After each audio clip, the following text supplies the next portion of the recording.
Thor movies have always been the weird uncle of the Marvel Cinematic Universe. Like, they're fun in short bursts and generally not offensive to interact with, but they also have a lot of problems that no one really addresses in favor of ignoring them in family reunions. Also, he looks at Cousin Jamie weird, and that's not okay. My point is that Thor 1 was competent and Thor 2 was forgettable, but for the third installment in the franchise, Marvel decided to inject that wonderful little ingredient called quality. And by quality, I mean jet fuel and neon. Basically, they kept everything that was good about Thor, the lead, Loki, cool Viking crap, and threw out everything else. The romance was boring, so it got whacked, the side companions were exceedingly forgettable, so they got canned, and the oppressively grim tone got replaced with, again, jet fuel and neon. Along with some of the best fun I've had in a while. If there's one thing that I want to praise Thor Ragnorok for, it's the fact that it has some of the best pacing in any Marvel movie. This movie is 130 minutes long, and it feels like 80. It does this by being, wait for it, fun. I think this movie has more jokes than any previous Marvel movie. I know it seems impossible, but they actually did it. Rarely does a minute of this film go by without a joke, and none of them are gut-bustingly hilarious, but there's so many of them, they all just compound on each other and work together to just lubricate the scenes of this movie, meaning it goes by extremely fast. And I have to give credit to editors Zine Baker and Joel Negron for somehow making these scenes just flow together in a way that will leave nobody bored. And the great thing is that none of these jokes are like Tony Stark style quips or just like making fun of another character for being stupid. They actually come apart because of just the funny scenarios that these characters get themselves in. Let's talk about acting. For most of Stage 1 and Stage 2 of the Marvel Cinematic Universe, they confined every character to their own like mini franchise. And a character coming in from outside that was like a really big deal. Now the consequences of this was that they had to create a bunch of original characters for the solo films. That meant a lot of lame, boring characters. But not in Stage 3. Now we got more beloved actors playing even more beloved characters than we can shake a stick at. Let's have Doctor Strange come in for a scene. Hell, let's make half the movie a buddy comedy with the Hulk just for the heck of it. Now, this movie features Tom Hiddleston, Idris Elba, Tessa Thompson, Carl Urban, Mark Ruffalo, Anthony Hopkins, Benedict Cumberbatch, and Clancy Brown.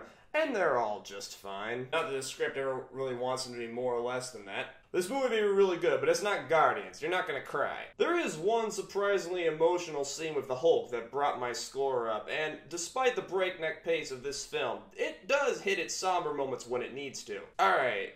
Can we all just like come to the conclusion that Chris Hemsworth isn't a good actor? He was hired for this role because he looks the part and because he has one of the most glorious upper bodies known to man. But you know, after portraying this character for 5 movies, I think he's really coming to his own. The character of Thor now feels completely distinct and lovable amongst the wider cast of Avengers. Hemsworth fully disappears into this character and makes him incredibly lovable, and you really get a sense for the character's own sense of humor and way of dealing with the world. Jeff Goldblum's there just kind of playing himself, and that's fun. The last person I want to talk about is Cate Blanchett, who at 48 was somehow able to be cool, stylish, awesome, a little sexy, and really threatening. This villain isn't nuanced or secretly good. This movie's kind of like one of the first arcs in a shonen manga. We got a really powerful, super evil villain to beat, and our hero's gonna have to get way more powerful in order to beat them. And on the way, he learns to believe himself, and also that he's way stronger than he fights with his friends. And then they fight the villain. Now, this movie has some of the best fights in Marvel. Like, it's not Civil War, but there's still a lot of great choreography, and the bright colors make them pop. The fights aren't just left to be a mess of CGI. And don't get me wrong, there's still plenty of special effects, but director Taika Waititi keeps his camera focused and sometimes very still, allowing the audience to drink up these just majestic dudes just beating the tar out of each other.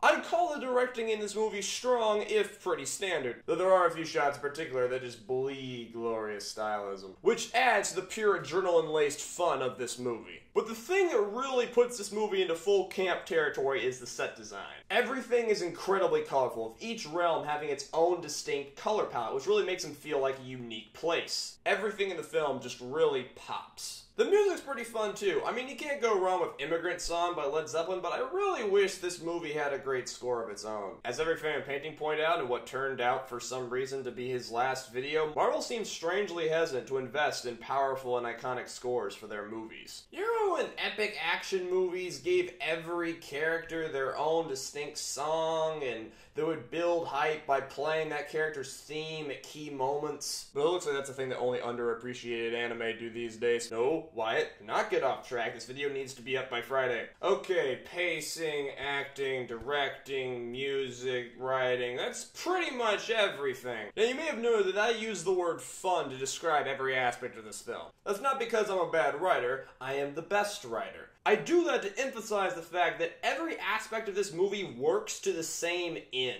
In a well-crafted production, every piece of the cinematic puzzle needs to work towards the same artistic goal. Doing this properly creates a film that is completely airtight, without a single thing working against it. This is why the film flows so well, and it also gives it a distinct personality, which is something that the Thor franchise really needed. And finally, by injecting a whale load of jet fuel and neon, they made this franchise stand distinctive amongst the Marvel canon. Thor Ragnorok is a very strong film that will keep anyone hooked from its opening narration to its final credits. It's an attitude-soaked film that will be great in theaters and will probably prompt a few rewatches. While not particularly ambitious, this film delivers on everything that it sets out to do, and presents it with a flair, love, and joy that it's never really gotten before. A stylish romp that is a welcome break to the dark action generifest du jour. For all these reasons, I'm giving Thor Ragnarok 17 thumbs up and a ham sandwich. Kidding, I'm kidding. Do you actually think I'm cowardly enough not to score this film? And besides, the fake score gag got old in 2012, and anyone who does it today needs to wake up and actually put some effort into their analysis. But I'll stop there, lest I get political. Thor Ragnarok gets a final score of 7.5 out of 10.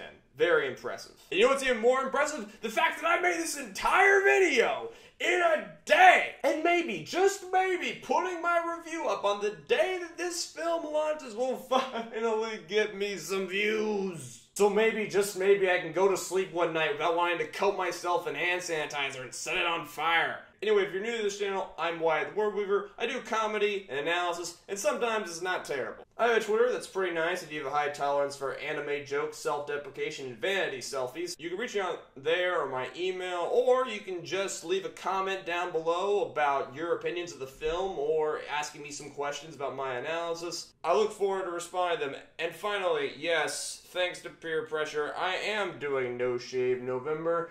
And yes, it is only going to get worse from here. Alright, thanks for watching. Y'all be good.